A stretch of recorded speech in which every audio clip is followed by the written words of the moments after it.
Gridiron Warrior podcast is built for strength and football coaches who want to run the best possible programs for their athletes and their communities.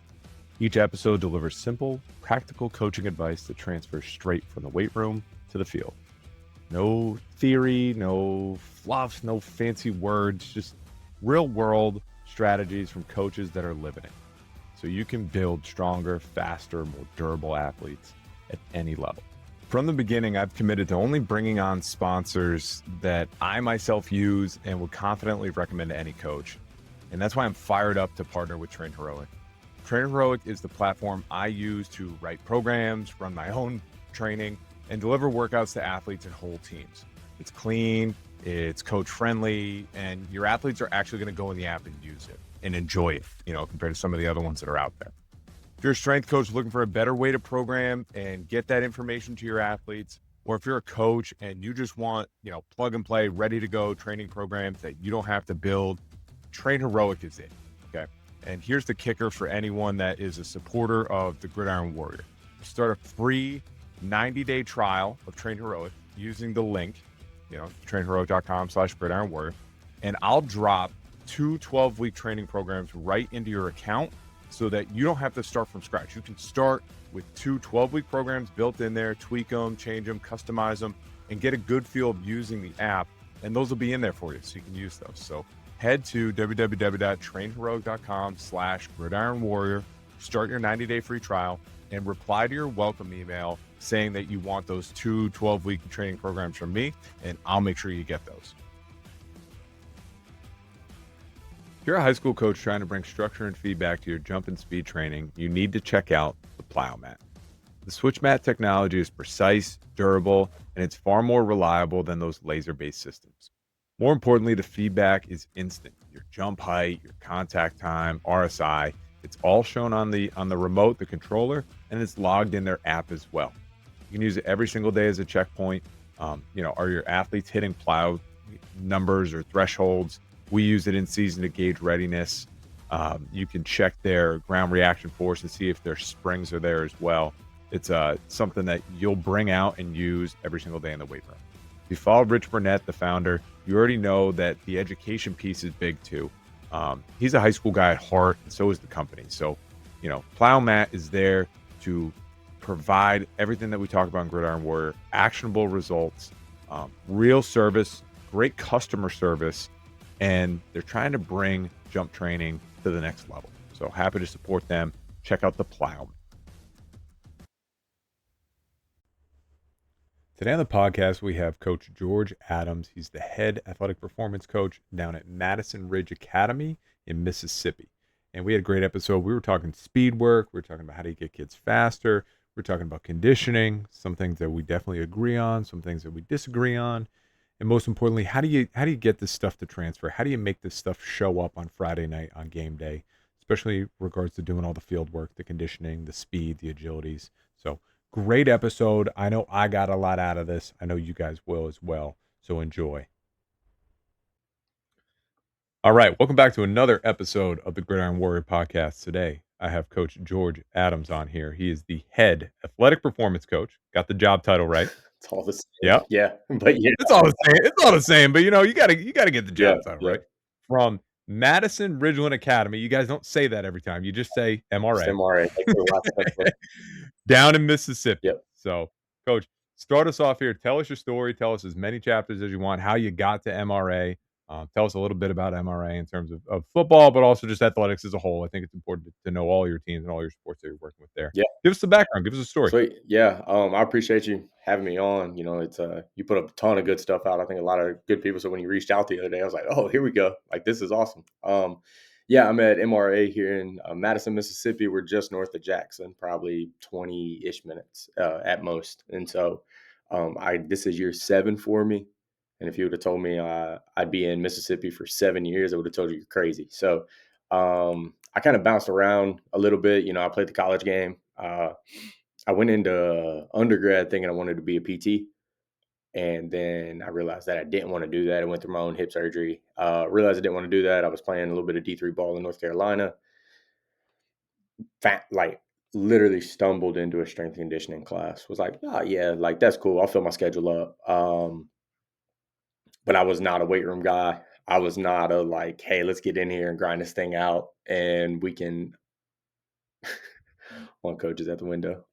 We can, I'm gonna get in here. I'm gonna pound my head against the iron and let's go. So it wasn't something I necessarily had an interest in, but it was something that I knew was a part of sports. Then we got my first strength coach going into my senior year, I think it was, and I was like, oh, there's like more than just like, hey, pick it up, put it down for X amount of times, right? So I went after I graduated. I actually came to Mississippi and did an internship with Southern Miss for a summer.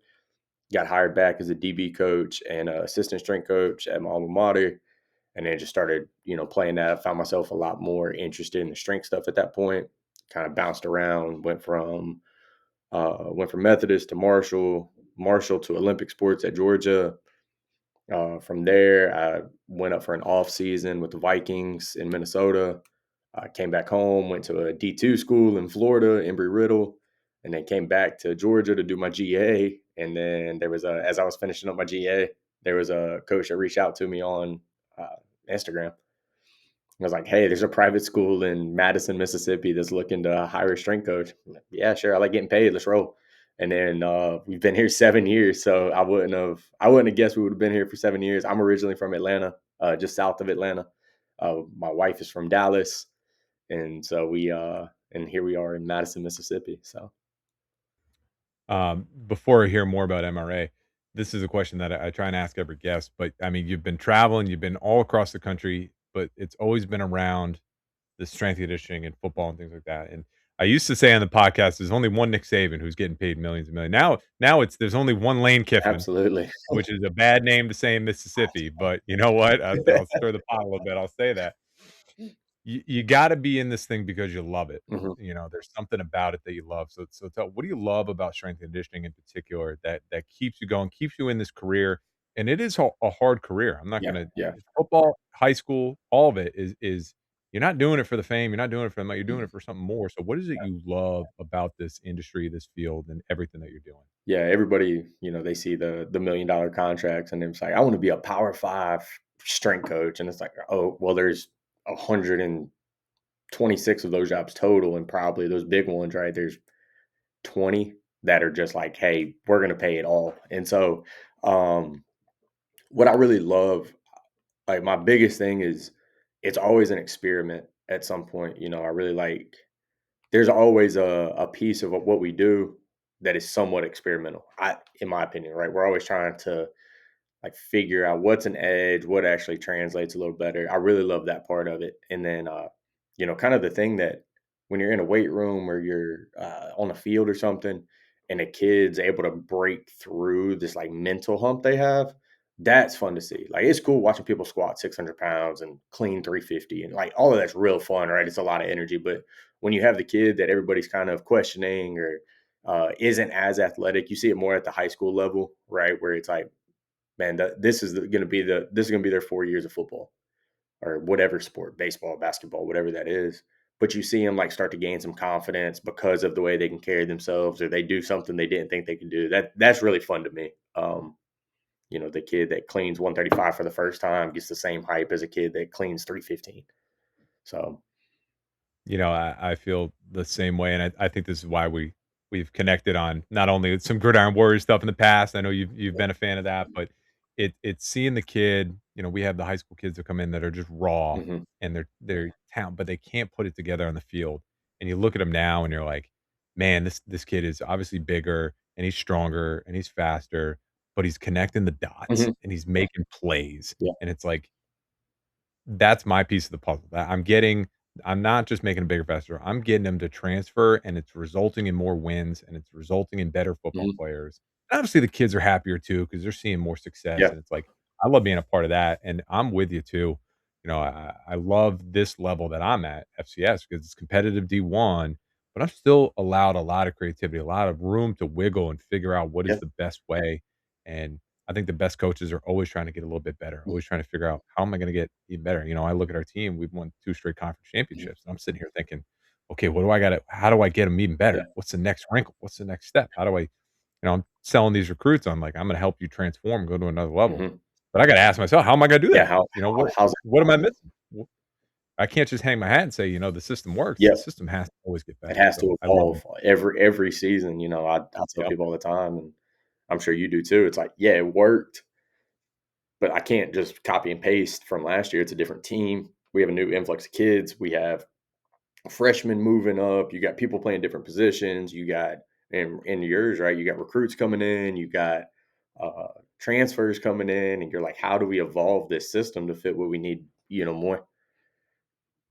And no knock to my private guys out there. I love the private. I love one-on-one training, Hmm. and I'll do a bit of that, but I love trying to solve that in a team Uh huh. situation because the problem gets that much harder is Yeah, how do you do that with 80 people at the same time instead of one person at the same time? absolutely. So your answers, your logistics, all that stuff, it's a fun problem to have. It makes coming to work fun. I Mhm. can't imagine, doing a different field, a different industry. I'm sure there's people that get jacked up about other topics and things like that, Oh, but, sure. I figured out what gets my juices going every day, And we and don't have I'm to lucky sit in I a get to come to work. cubicle. We're not sitting Yeah, no. still all day. There's not a chance at this point, especially that somebody could go, "Hey, I'm gonna offer you this job," and you got to sit down for 7 hours a day. And be like, hey, I don't think I can do that. No way. Alright, tell us about, MRA in terms of where does that sit in, I don't know the level system in Yeah. Mississippi, but where do you guys sit there? You know, who do you guys play? And then, where have kids gone? Have you sent kids to the next level? What does that look like athletically? Yeah, so in Mississippi, the publics and privates are pretty much split completely. There's a few private schools that compete in the public school uh, world, but the majority of the private schools compete in the MAIS, is what it's called. And so we are the biggest independent school. The way they do the numbers, I think it's like 9 to 11. We're the biggest independent school, 9 to 11, and that's how they kind of structure you. Now, what's interesting with us is like our competitive schools aren't 2 hours away. Our competitive schools are 20 minutes away. So there's four private schools like us, all within throw a baseball and you can hit them kind of thing. So it makes it real competitive. All the kids know each other. Uh, all the kids know the ins and outs of the pro or of the teams, and it typically comes down. Our playoff system is weird, but there's such a big jump between the Metro Four, is what we call them, the Big Four, and everybody else, that it just makes it hard. And so our playoff structure is like us four. Um, and it's like, hey, y'all go fight it out in the phone booth, and all the head football coaches know each other super well. All the baseball and basketball coaches know each other. So it's not like a hidden thing. But it's a cool process. We got another strength coach in the area, or a couple other strength coaches in the area that are really good. And so I really enjoy and that's the other part of it, right? Like at the end of the day, we like competing. And so when the other schools hired strength coaches, performance coaches, like we said, like I was talking about one of them the other day. We need better titles and like more consistent titles across the board. But whatever title you want to associate with it, it's all a competition. We want to win and uh, go compete against the other school. So we compete really well. My first 3 years here, we won the state championship. And then the league got a lot better, coaching got a lot better, and it's gotten real competitive. We haven't won the last four now. Gosh, it sucks. We haven't been to it in the last three. But it's good teams. There's D1 players all over the place. There's one of the teams next year, they got the number one offensive tackle in the class at one of the schools. They probably got three other D1 offensive linemen. This past year, they sent two kids to Tennessee on their D line. Um, Another team across town, they had number two safety, number three safety in the class. I mean, it's competitive football. It's good football. People can look at it however they want to, but we end up going and playing some pretty big teams in the Southeast and holding our own when we go play, especially when they have better talent than us. Just calling a spade, right? Like they are better than us on paper, and we go. We went down to Baton Rouge and beat Catholic. We went over to Tennessee and beat Collierville, and these teams are way bigger than we are kid wise. And if you were sitting in a press box looking at either end of the field during warm ups, you're like, one of these teams is about to get their faces beat in, but it's good. Like I like competing. I like doing it like that. It really like, the same thing. It makes me figure out like how do we get our kids to compete and maximize them. As far as kids, we send kids to I don't know if you know, Mississippi JUCO is a huge thing. I didn't grow up in Georgia. There's not very many JUCOs, and so it wasn't a huge thing to me. But Mississippi JUCO is like the real deal. It's all over the place, and so we send kids to JUCO every year in any sport. We'll send kids D1, D2. We don't have a lot of kids go D3, even though we have a few D3s in the area. We have Millsaps and Belhaven. We just don't have a lot of kids that show that interest. And part of it, like I said, I played D3 football. And some of it is like that price tag, especially when you have high academic kids that can go to Ole Miss, Mississippi State, Southern for a little bit of nothing, getting them to pay a D3 price. And it's just not, our kids don't do it very often. So we'll send JUCO and D1. We got a player currently on a practice squad in the NFL. We got some kids bouncing around in the JUCO world, the D1 world. So, we have athletes around. That's what's crazy to say is like a lot of times when we get on the field, especially on paper, we are outmatched, and it just shows how competitive it is across the board, especially in our four schools.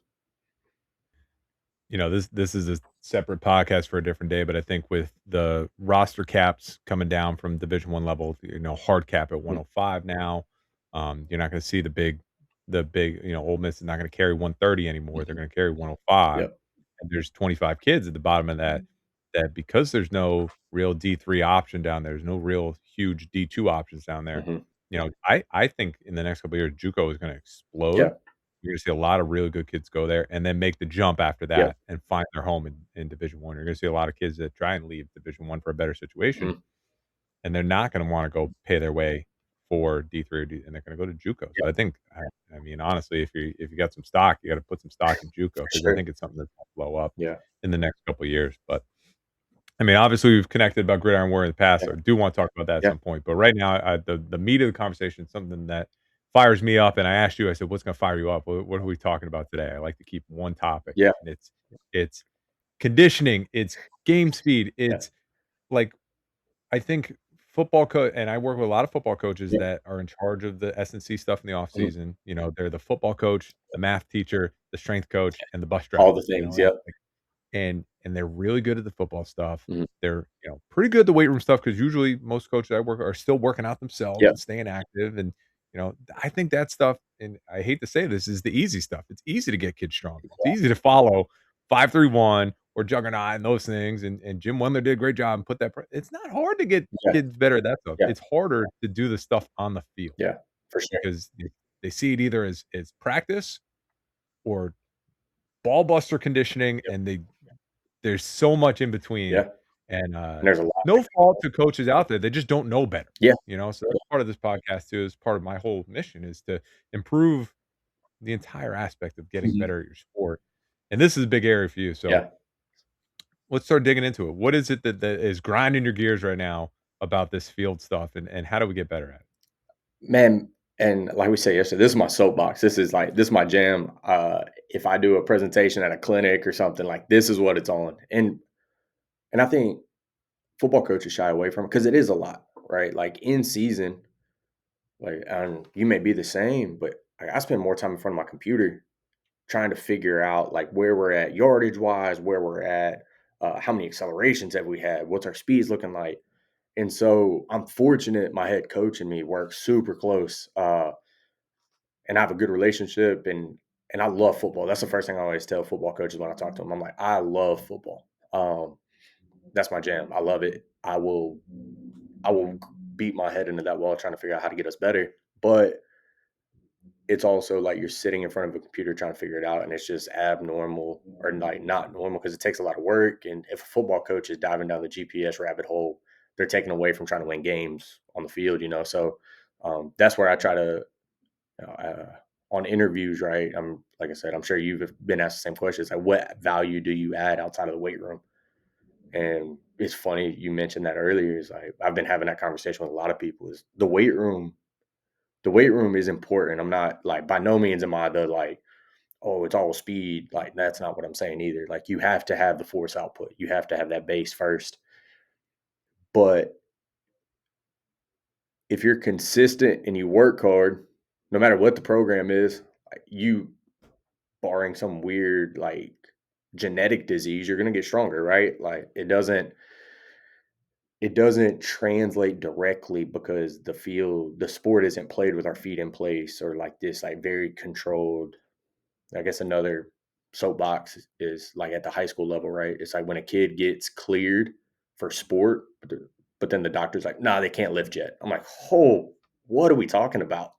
Uh, I'm like, that makes no sense. We're going from a controlled environment to an uncontrolled out on the field. And so it just the field stuff is where we can make some gains. And I guess I came across your Gridiron Warrior stuff probably like a year and a half, 2 years ago, something like that. Is that about when you started kind of Yeah, I think posting the that first more? one came out about 2 years ago, yeah. Yeah. And I came across it and I'm like, and I was already in the rabbit hole of like, how do I figure this out? How do I, and then I'm not creative by any means. And so I got I'm not either, don't worry, I just steal from everyone. to, and it is, it's like, how do you figure out what the game looks like and what do we not get enough of? Because a 5-10-5 is great. But if you're running a 5-10-5 on a football field, like something is going terribly wrong. I think it's good, but it doesn't look like the game, right? And so it's like, how can we get more of those agility type changes of direction versus just like, hey, run this cone to this cone? Because what I see most of is kids are really good running cone to cone because they've been doing these private speed sessions, right? Since they were 8. They're really good running cone to cone. And then you put them in space and they have no idea what's happening in space. And so it exposing them and realizing like how big 15 yards is and like, hey, you got a 15-yard box to go tag off on this dude, or you had the circle, the hoop drill. Like I'm a huge fan of that, like a fast change of direction on a curve. And so it's figuring out what the game looks like and kind of boiling it back, like what's the outcome we need, boil it back to how do we get there. The reverse engineering, that just sounds way too smart for me. So I'm like, hey, we need to end here. Like, where do we go? I think that the strength and conditioning industry has done a great job of getting people up to speed on the weight room side of Hmm. things, of what are best practices, how do you get faster, how do you get stronger, how do you get more powerful. We've now don't get me wrong, there are still some programs out there that are not good. Yeah, You see it on social media, they put a whiteboard workout up and you're just like, "Oh, what are you doing?" I've- But there's less of that these days, which is good. That means we're doing something right. sure. I think a lot of people, even if they're not a strength coach, if they're a football coach trying to do it all, they understand the weight room side of things, what Mhm. best practices are. But we don't know what best practices are for field work and Yeah, for conditioning, yeah. and I think GPS is starting to help us understand what the total game demands are, Yeah. but not enough people know how to work backwards Yeah. from there and say, like you said, how do you fill in the gaps? What are we missing? What do we got to get better at? And the thing with GPS at the end of the day, it doesn't tell you a lot of the intangible things either. No. It tells you how many sprints they ran, it tells you how many accelerations, tells you, Yep. but it doesn't tell you, how they achieved those things. Hmm. What were they doing? What were they thinking about? What were their eyes doing? There's so many other, Yeah. and that's the fun part, Uh-huh. right? So, um, talk to us a little bit about maybe, because I have my own theories on this Yeah. in terms of especially the high school level. You still do need to teach fundamentals. You need to Hmm. teach people sprint mechanics, acceleration mechanics, deceleration mechanics. Um, you got to teach people how to run when you're doing top speed. You can't just say, "Hey, go run a fly 10." Like, you got to teach them a little Yeah. bit because they're 14, 15, 16. They don't Hmm. know how to do it. They're just raw Yep. again. So you're trying to build some of that stuff. I think there needs to be a base of those things, Hmm. but I do also think the more you can incorporate the game speed, the agility work, the games, a lot of the, scores and stops stuff from the courses, Hmm. I think that's there. Talk to us about maybe your progression, maybe how you set up either the off season or your summer and how you start with teaching and introducing skills, Yeah. and then you blend it into more football stuff as you get closer to the season. What does that progression look like? Yeah. And this probably may rub people the wrong way. I don't do a ton of mechanic type stuff. Like I think in field sports, it never looks like that. Right. Like I think it's good with young kids and I'm fortunate I start getting our kids in 7th grade. And so I'm able to knock out a lot of that. My whole goal of our junior high program is to make sure they're ready for our varsity program.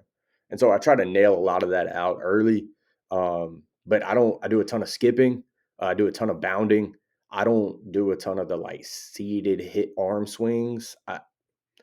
Maybe, and look, maybe I'm full of crap, but I'm like, it seems like there's such a small learning curve that they figure it out fairly quickly, and if I keep doing that for 8 weeks, I'm wasting however much time it takes getting them to swing their arms. It just doesn't make sense to me. I don't wanna get into it because 'cause I'll get fired up, but my soapbox is the people that do arm drills in general, but seated arm drills Yeah. is my oh, man, I just it makes me so mad when I see it because 'cause I'm like, 1, they don't run like that in sports, so No. you don't have it's football, you don't have to worry about that, Yeah. but 2, it's like, is that really the best use of your time and it's Mhm. hard enough to organize kids and get them lined up and do it. You did that so they could sit on their butt and swing their Yeah. arms, like, come on, man, there's so much more we can do. Yeah. If I had to take a guess, I would say you follow, similar to me, you set up constraints Mhm. that get the output you're trying to get. So if you're trying to teach knee drive, Mhm. you're probably setting them up in bounding drills, you're probably setting them up in resisted sprints or sled sprints Yep. that create what you're trying to create. Yeah. And our kids, if you came in our weight room today or a speed session and you just ask them, "Where's your knee gotta get?" All of them in unison will be like, "It's gotta get even with your hip." 'Cause right, it's adding those constraints and adds something to where they're like, "Okay, I know where this has to get. I know what coach is trying to achieve." And that way we're not even I think the track drills are good. The, like, old, like, not old school, but the traditional track drills are good, right? The cycle through.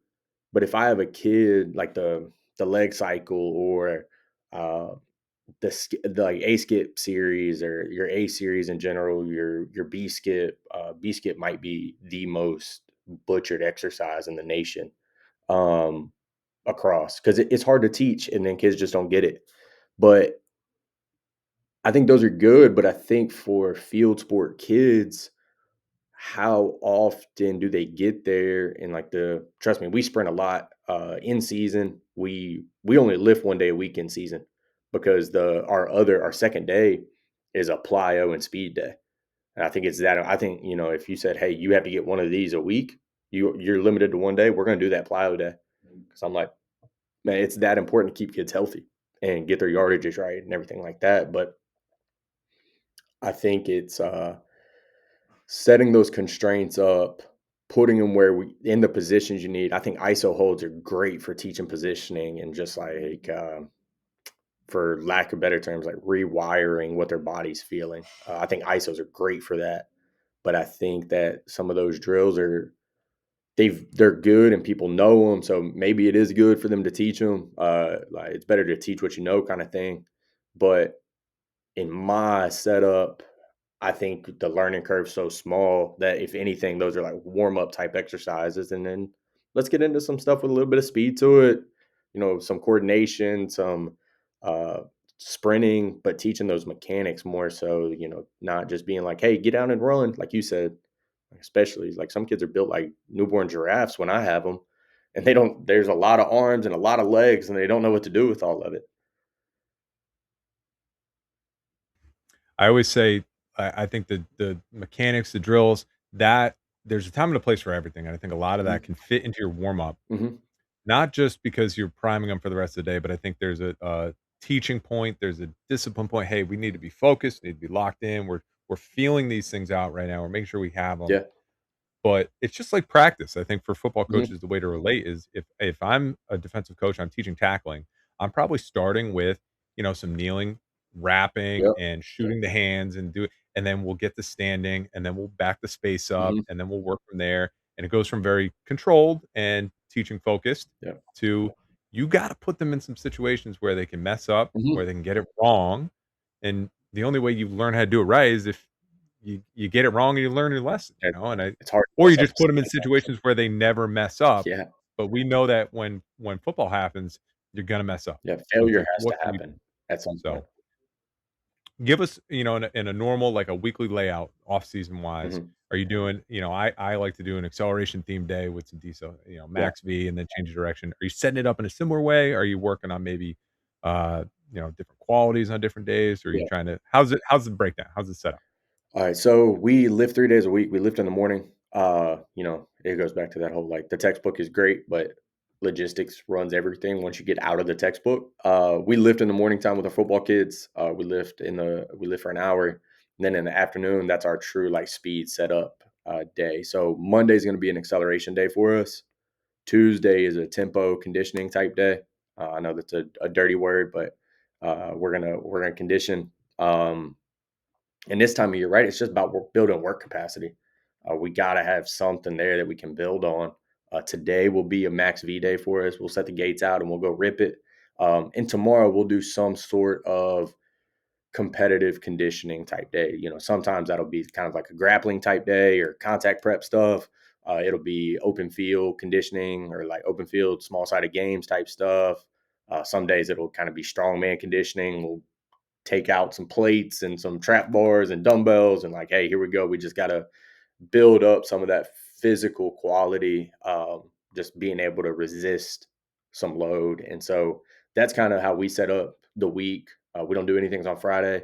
Uh, the worst thing I think you can do is try to fight a high school kid on a Friday when they don't have practice, right? And I'm like, man, y'all get out of here. So that's kind of how we set it up. As we move more towards spring ball, we start getting a lot more agility based. Right now, everything's pretty linear right now, because they haven't done anything, and I don't think they need to get thrown into these like big time, uh, hard change of direction agility type things. We're going to build up that capacity a little bit in the weight room before we get back to it.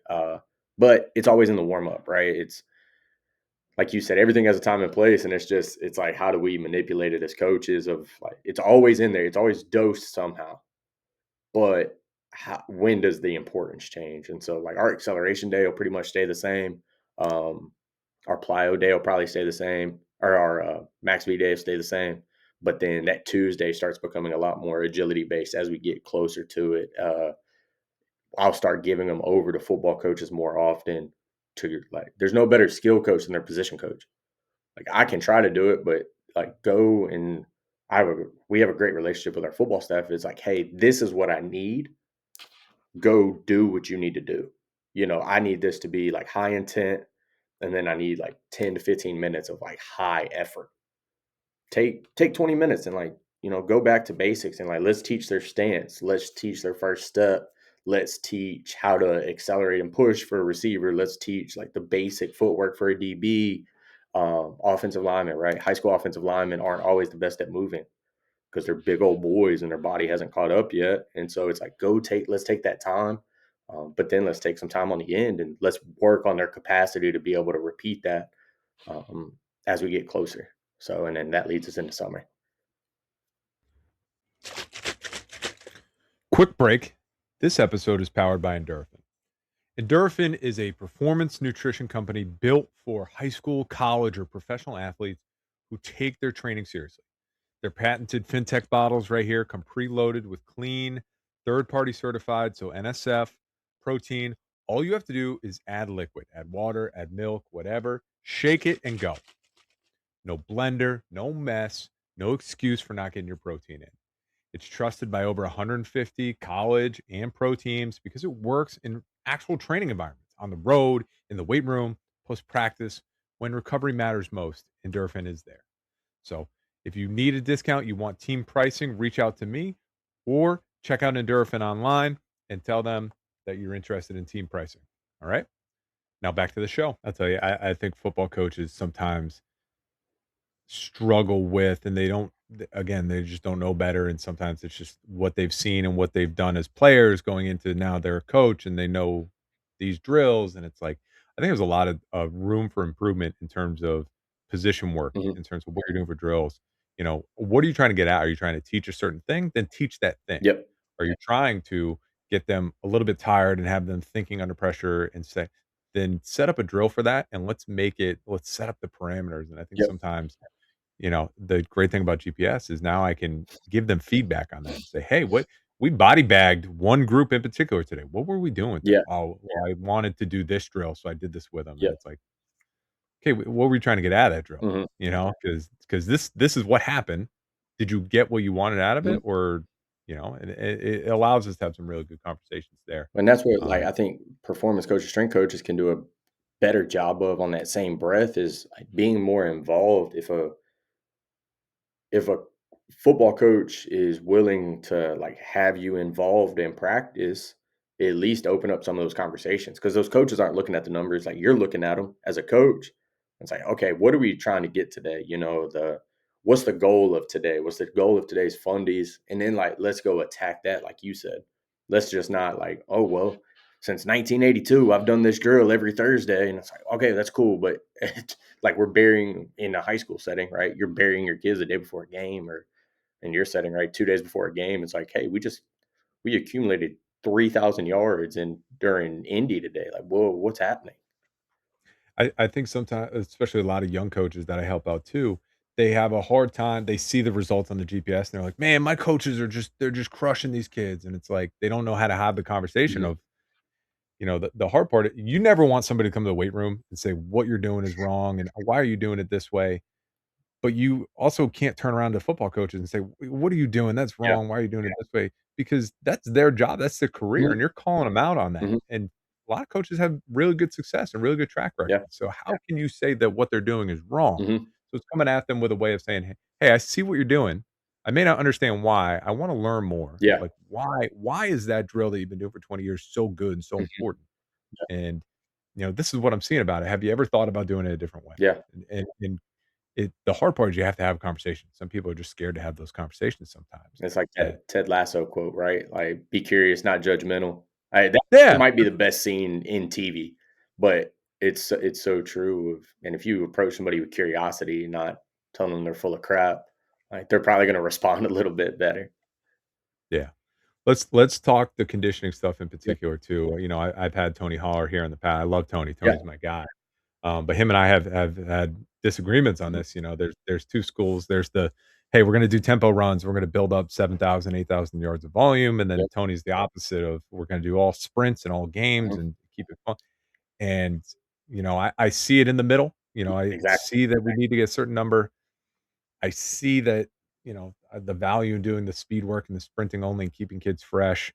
And I've started on one side, I've moved to the other side. Now I'm kind of back in the middle and Mhm. I'm okay with doing some hard things to do some hard things because I think sometimes we get mixed up in there and we think, we shouldn't be doing any hard things, but that's Yeah. part of the experience. It's Mhm. still part of college athletics. And Yeah. and I think you gotta be able to grind and go through adversity and do difficult things so you can have that in the back of your mind of Yeah.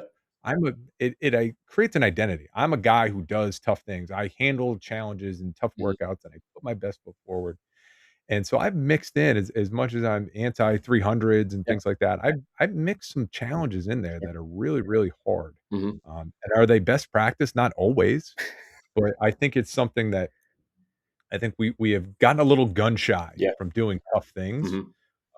So my conditioning has changed a lot over the years, but where do you stand right now in terms of the world of conditioning? How do you get the kids, in shape and ready? Yeah, and I think more coaches should sit in the middle, you know? There's too much polarity, in what we do. Like, people wanna be a part of a camp so bad.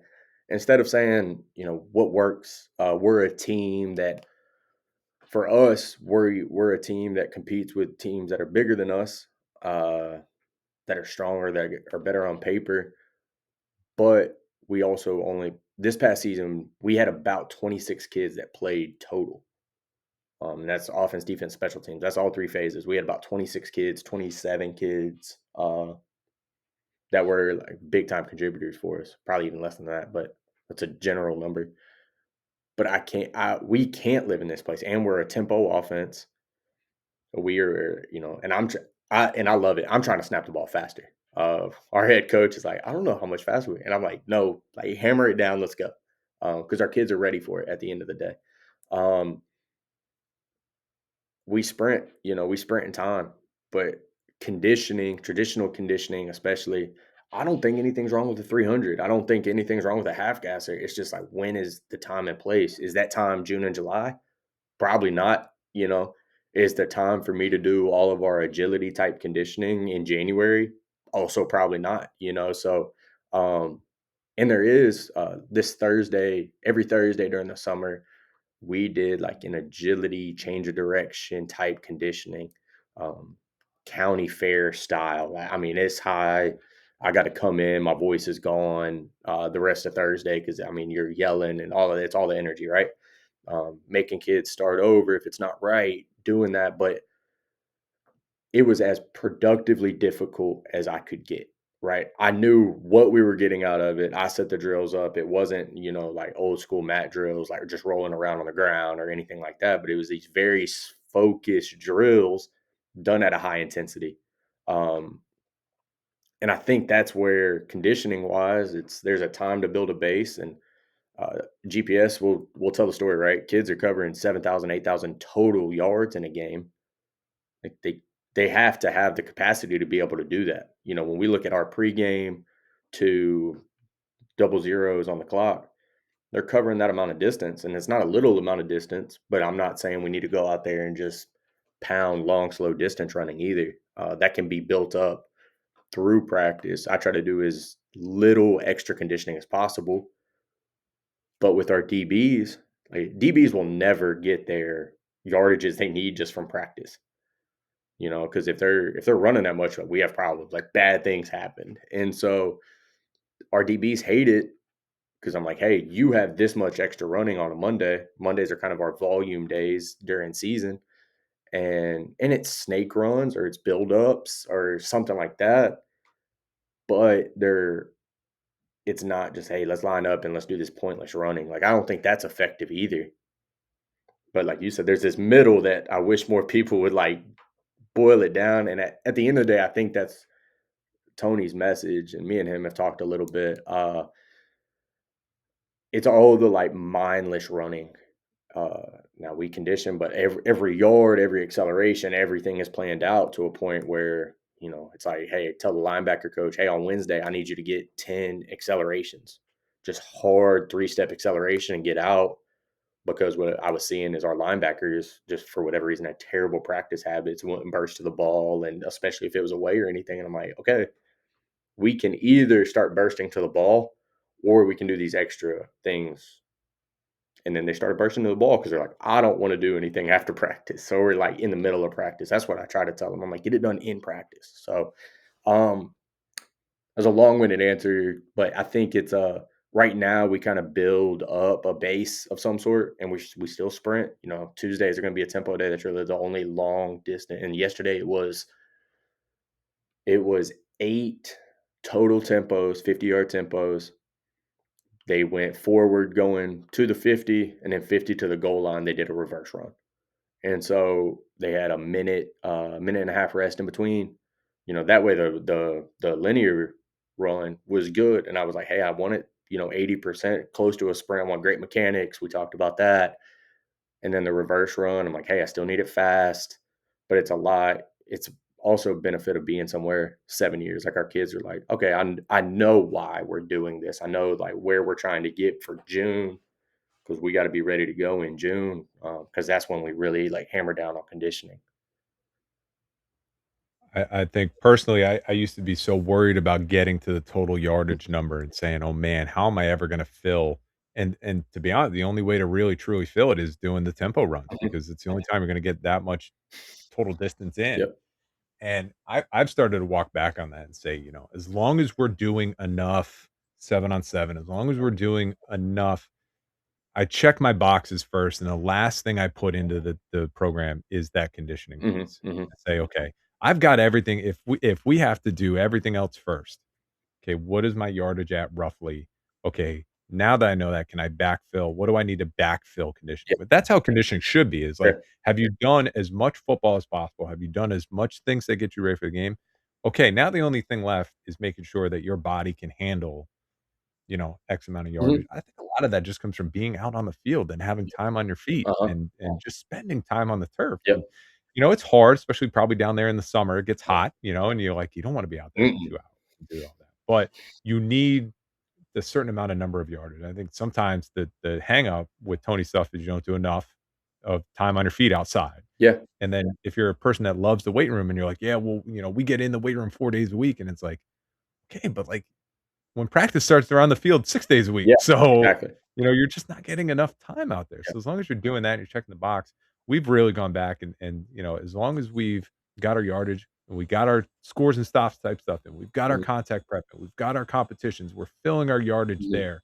We may only need to go and backfill with some tempo runs here. mhm.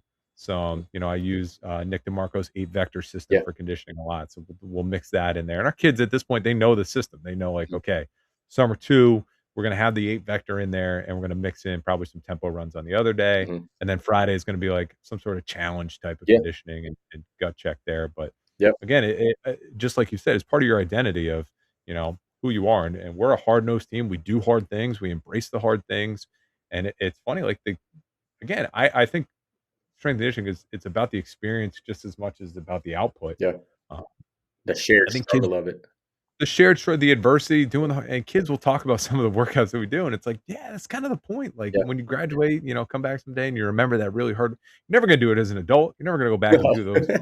So, like, do them now while you're young Yeah. and you can, and you have a great story to tell. And you have a team. Um, yeah, and you're doing it together, and that's more important than ever, especially at my level Mhm. when we're bringing in so many new guys every year, and we're trying to build a team, and it's like, I had a recruit asked me, like, they went to another school and they did it in groups by position throughout the day, and I'm like, "That's not how I do things here. I do things in the summer as a team Yep. because we don't have enough time, Mm. and we need to be." And the difference is when we get together for preseason, we've already been together for 8 weeks. Yeah. It's like Yeah. we have formed the team. We don't have to form it No. Ready while to go. going through preseason. Like, we've got it pretty good, Yeah. so it's a good situation there. Yeah. Um, And we use I don't know if you use it, but, a lot of our conditioning is, like, shuttle-based stuff in the summer. yep, Positionally, what's that look like? Our I need our receivers and DBs to be able to have, like you said, time on feet. They gotta be able to run. Our big guys don't need to do that as much, and so their distances we may be running the same thing, but distances and times are adjusted for what those guys need, and it's kinda understanding being able to understand those game, right? Like, our offensive and defensive linemen, and it's probably the same across the nation, they don't get very many sprint yards in a game, but you right. still have 4,000, 5,000 yards of total distance they gotta build up. You still gotta have your big guys ready to run. You still gotta I tell kids that all the time. I'm like, "Wait, we are not a, like, lean on you and at 3 yards in a cloud of dust type team." I need big boys that can go block a corner on a screen. And you still have to have some level of conditioning to be able to snap a ball every 25 seconds. You still have to have some sort to get down and get set. And I think that's where, like, people miss is there's a there's still a demand for yardage, but how do we build that? Like you said, hey, let's get as much done in football as we can, and then let's fill the box where we need to. And this is a thought I've had over winter break. I have way too much time on my hands when the kids go home, but, I think not just men in general, but men in particular, there's a reason why we still love to work out, and there's a reason why we still like to push ourselves, Mhm. is I think in that tired state, you open yourself up to be a little bit more reflective, Yep. or you have an opportunity the lessons sink in a little bit more. I was telling our staff, like, when we do a hard conditioning day and we do that, and then the kids bring it up after, Hmm. their eyes are wide and their ears are open because they're Hmm. that exhaustion has created a moment where they can sit there and reflect and they're ready. When we do a speed day and then we come inside and we lift after and they finish the lift and they're cleaning the racks up and they're rolling out and they're waiting for the rest of their teammates to finish. Yeah. They're ready to leave. Yeah. They're not in this mindset of like, okay, I'm exhausted. It was a hard workout, don't get me wrong, but they're not exhausted and they're not They feel maybe good as leaving. receptive. Like, mentally, they're woke up and they're like, "Okay, cool, like, let's go to practice." But it's not the kids come in your office and sit down and you're like, "What just happened?" And Yeah. they sit around for And I 30. think the best lessons come in when you've Mhm. opened yourself up for those, Yep. and I think that, that's, again, another reason why maybe I love doing some of the sprint work conditioning and things like that, Mhm. because it really puts you in a situation where now you can really make some messages and things will stick to the kids a little bit better. If we do tempo runs, we finish tempo runs, the kids are just like, "All right, cool. Yeah. Like, see you later," and it's just not whereas if we do some, like, hard shuttles and we finish that Mhm. and, we're holding kids accountable, we're making them redo it when they get over, Mhm. and they're, like, yelling at each other, and that's when they're really forming, and Yeah. I don't feel the same way, and I fought really hard on ways to make tempo runs more creative and get more out of them. But that's the biggest thing you don't get when you Yeah. do that polarized conditioning is you don't get the moments of hard and adversity and, as a man, I think you need those things Yeah, so that the lessons that you then wanna teach stick a little bit better. absolutely. I think there's something there that we don't think about enough as strength coaches. We Mhm. just care about the outputs, we care about the numbers, but football, there's more to Yeah. it than that. And when I was playing, when you were playing, like, right, this performance idea is fairly new, and man, teams were close, and like it may be frowned upon in today's world, but like, a couple hands getting thrown in a summer, like, isn't necessarily a bad thing. Some of my closest friends that I have are kids I went toe to toe with and during a practice because you're exhausted, you're tired of running, but it's like, hey, we got to keep doing this, and somebody misses a standard, and here we go. But those teams seem to be like the closer teams that I've seen, as long as it's controlled, right? It's like controlled adversity and like learning how to overcome that because bad stuff happens in games, bad stuff happens in life, and you got to be able to bounce back from it. Our summer program, we always do in the second half of the summer when everyone gets here, we have a conditioning day at the end of the week that's position specific. Mhm. So the linemen and I give them a card and the linemen know what steps they have to take or skip pull here. Yep. The wide receivers have the route tree. So, I'll call out a number and they look at their card sheet and it says, okay, you got to run this route. Yeah. Linebackers, you're doing hook curl, you're doing whatever it is, and then I give them a snap count as well. Yeah.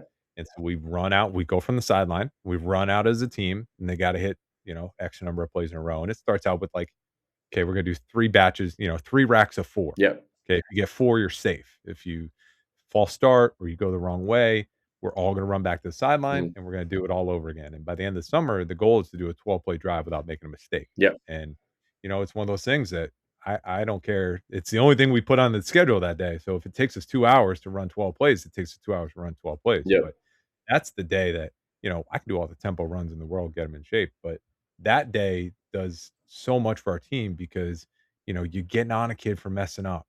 And then it's like, okay, is his position leader stepping up and holding him Yep. accountable? And then side of ball gets mad at each other if it's the same side of ball that keeps messing up. Yep. And then somebody will step up and be like, we can't get mad at each other. We got to come together. And again, Mhm. the lessons there are so much more. Yeah. And you don't get that by everyone doing tempo runs. Mm-mm. You And you don't know, and you don't get it by sprinting twice a week. yeah, you don't get it by just doing sprints twice a week. And granted, you have fun. It's part of the It's thing, it's fun. but you can do that. You can have it all. You Yeah, can do it's coming up with a plan that makes that work. exactly. Uh, let's land this thing. Let's fly the plane here. What are you excited? What anything new you're gonna do this offseason? Anything new you've been reading about or things you want to try out with this group? Anything new that you want to put into the program? Leading up like this team, right? Like we said, this team for us, we graduated a lot last year. We graduated a lot of minutes, a lot of plays. And so this team is younger. And so I think how can we one develop like that pride in who we are? You probably see it with the recruits and like the transfer, the way the college game is right now. Um, we see it as, but it's a lack of pride almost in like who we are. What you wear on your helmet, what you wear on your chest. Like when I first got here, and I think that's why we were successful is, and kids were like, "I will punch you in the face over MRA," and I think we've lost that. And so it's like, how do we build that in? Um, and then with losing the amount of minutes we have or did this year, how do we expose them enough to making decisions when they're tired, uh, being able to play in space. And that one's probably like a coaching phrase thing, right? Like everybody is like, we got to get better playing in space, but it's like, okay, how do we actually make that happen? Um, those are the big wheels. Like we said, the weight room, you show up, you put 5 more pounds on the bar than you did last week. Like you're gonna get stronger. But that field stuff and like what I want that to look like, and my wheels are starting to turn now. I do over Christmas break. Coach Adams like goes away. I like shut my brain down. I don't take my laptop with me. I don't. I'm like, man, get out of my head for a little bit because it's a hard run, right? Like you said, like none of us do this because we're like, hey, this is the easy option here. But I think it's that, like, especially with football right now, the mentality and the identity thing, that's kind of across all sports. But the making decisions while fatigued in space is, and then we're talking about some stuff just schematically. And so my job now is to, okay, how do we get our kids ready for that movement? How do we And I really do. I think it's so important to work with your football coaches. If you're a football coach, if you're a baseball strength coach, work with your like what I wasn't a baseball player. Like I couldn't hit the broadside of a barn. But I've learned so much from being around good baseball coaches of like, what is the game? And then what are you trying to do? Like one of our things in baseball is like, we want to create as much havoc on the base path as possible. So I'm like, cool. We need to be accelerating all the time so that we're capable of it. But understanding those demands of what the coach is trying to get. And then it's our job now to go build those qualities.